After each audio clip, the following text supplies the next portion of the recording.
C'est le 19h sur Esaïe TV, donc voici le sommaire. Le député à l'Assemblée nationale, Nouréni Attiadé, s'est prononcé ce vendredi sur des questions d'actualité face à l'interpellation du gouvernement au Parlement au cours du 159e numéro de Café Média. Dans sa lutte contre la pauvreté en matière de développement, le gouvernement compte intégrer au plan de développement national des spécificités socio-économiques du jour identifiées. Nous en parlerons dans cette édition.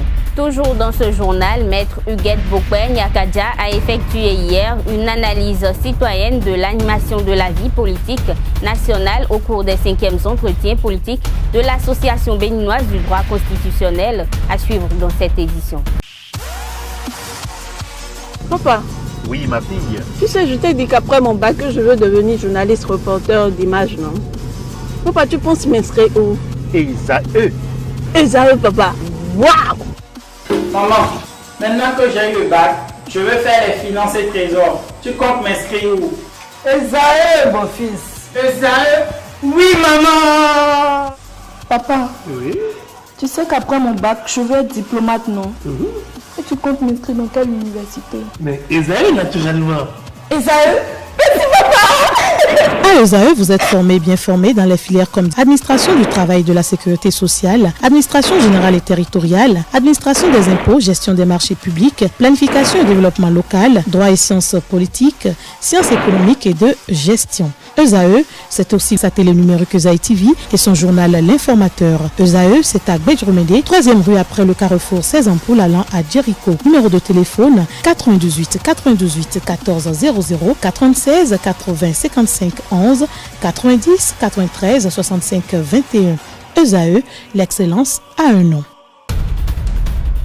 Mesdames et messieurs, bonsoir. Le 159e numéro de Café Média Plus a reçu ce jour Maurice Tamda, journaliste et président de l'Association des blogueurs du Bénin.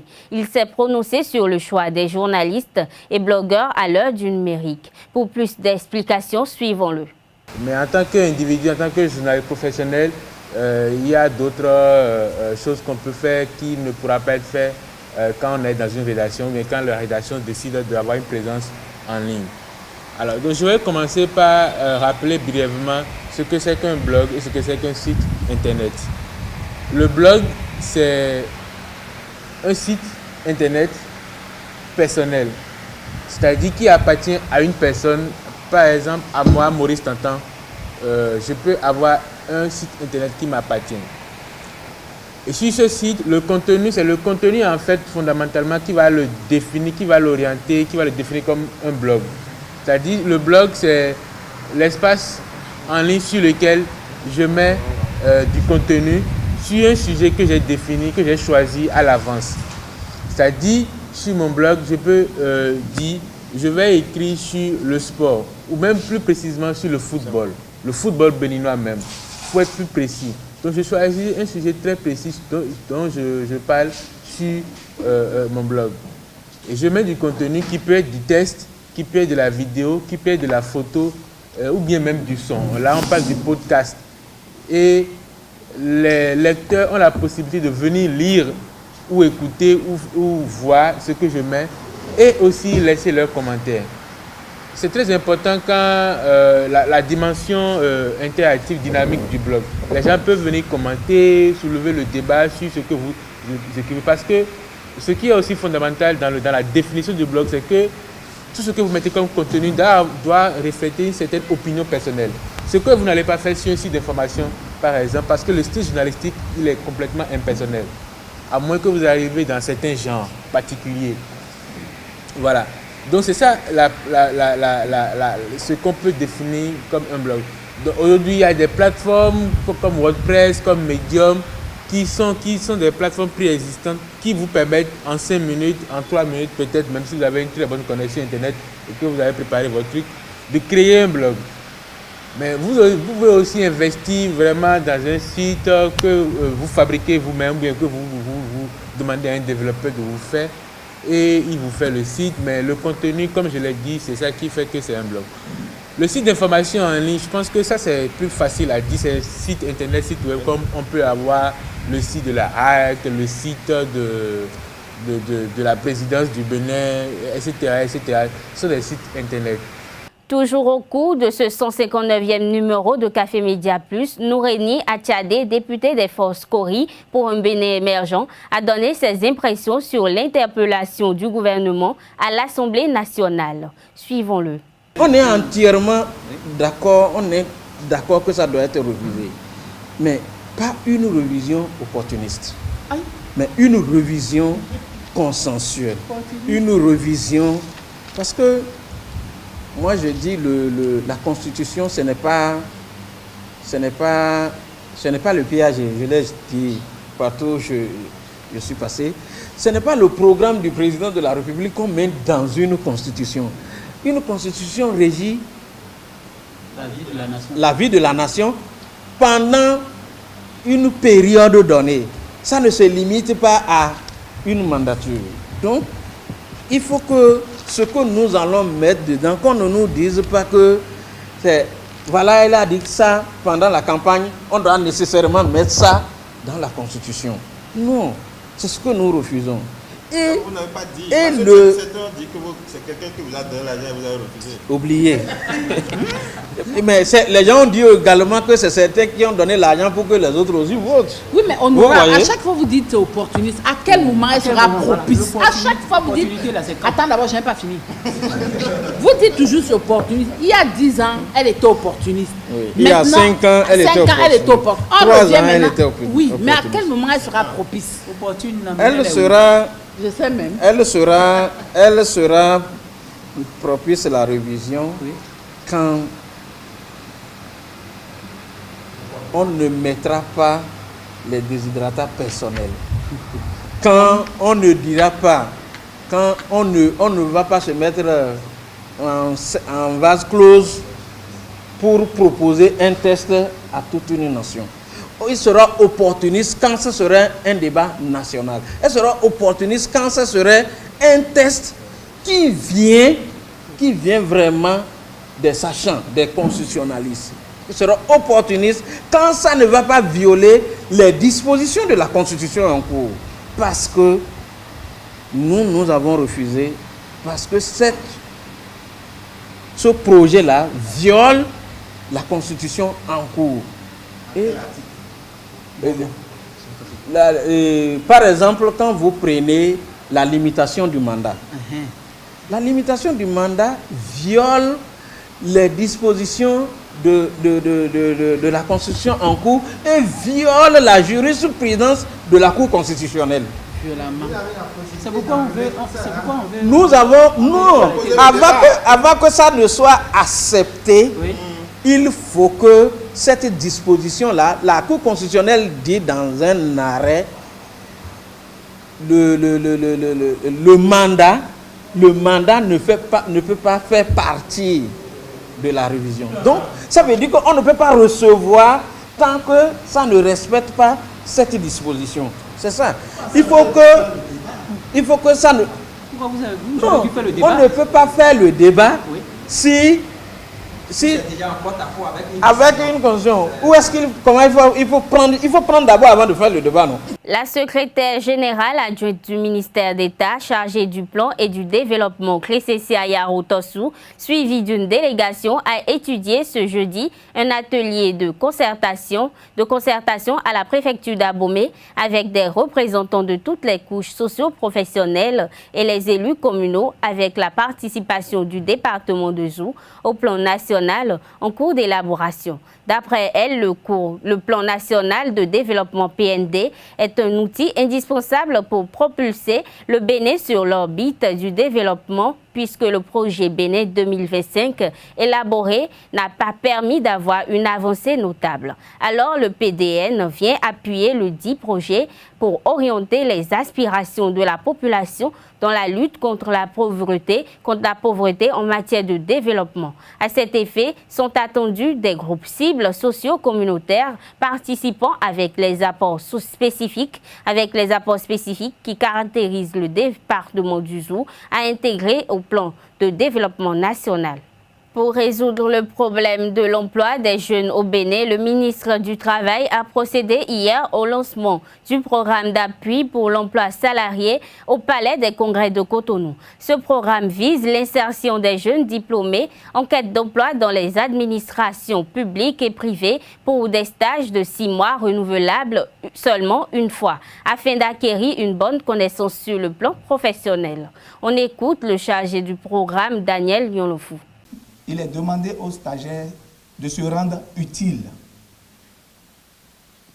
Il doit accepter irrévocablement le montant des allocations fixées par l'ANPE.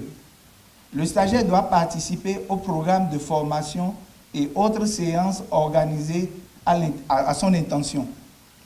Une fois le stagiaire est mis en stage et envoyé dans les entreprises, l'ANPE les accompagne par les différentes formations. Le stagiaire doit se soumettre aux horaires réglementaires de travail en vigueur au sein de l'entreprise. Il doit aviser plutôt l'ANPE de toute situation susceptible de compromettre la bonne exécution du stage. Il doit aussi, ça c'est au 9e point, saisir par écrit aussi bien l'ANPE que le responsable de la structure d'accueil de sa démission éventuelle, de la démission éventuelle de son poste. S'il advenait qu'il trouve mieux ailleurs et qu'il devrait partir, il saisit à la fois l'ANPE et la structure d'accueil. Le stagiaire doit saisir en cas de besoin l'ANPE par écrit pour toute sorte de réclamations relatives au paiement de ses allocations. Lors du paiement, il peut y avoir des hic. Là, on saisit l'ANPE par écrit.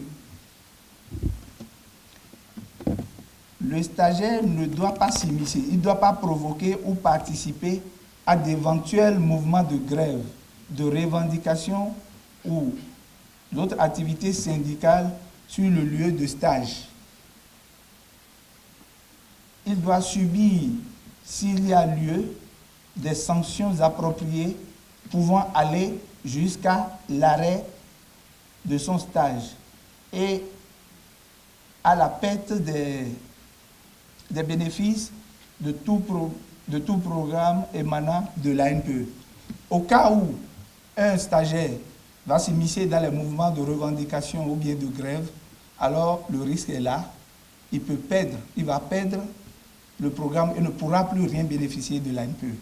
Dans le cadre des 5e entretiens politiques de l'Association béninoise de droit constitutionnel ABDC, tenus ce jeudi 5 octobre 2017 à Cotonou, Maître Huguette Bokwe Nyakadja a effectué une analyse citoyenne de l'animation de la vie politique nationale. On l'écoute pour plus d'explications.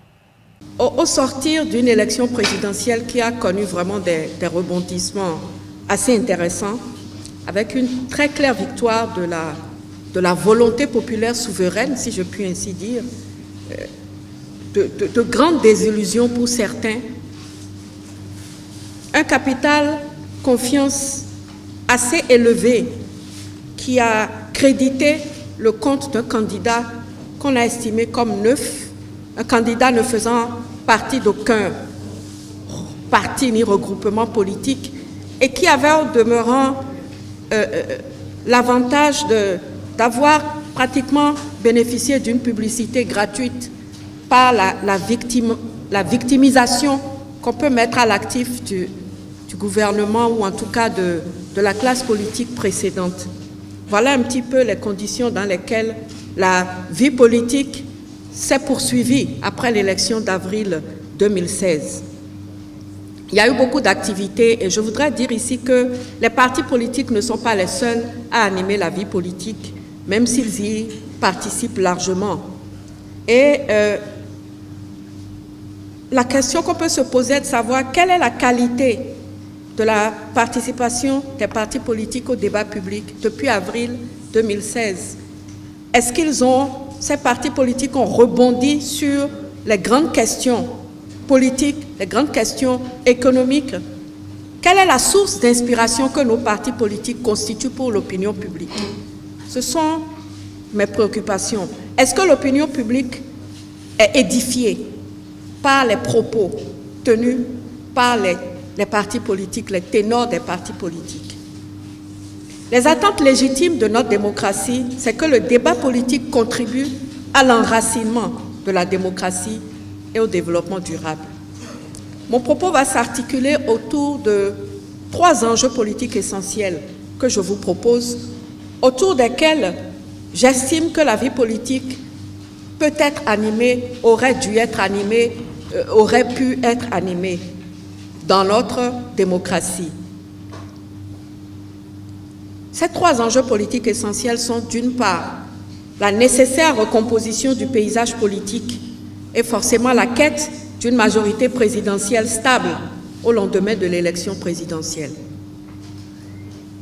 Deuxième enjeu, la mise en œuvre des promesses de réforme devenues par la suite des engagements inscrits au programme d'action du gouvernement. Et troisième enjeu que je propose, c'est la suite du rejet de la révision de la Constitution et de ce que j'ai choisi d'appeler l'énigmatique, en griffe, j'aviserai du président de la République. Alors, le premier point pour moi, c'est donc la recomposition du paysage politique, la quête d'une majorité présidentielle stable au lendemain de l'élection présidentielle. Mesdames et messieurs, c'est la fin de cette édition sur Ejaïe TV. Merci de nous avoir suivis et agréable week-end à vous.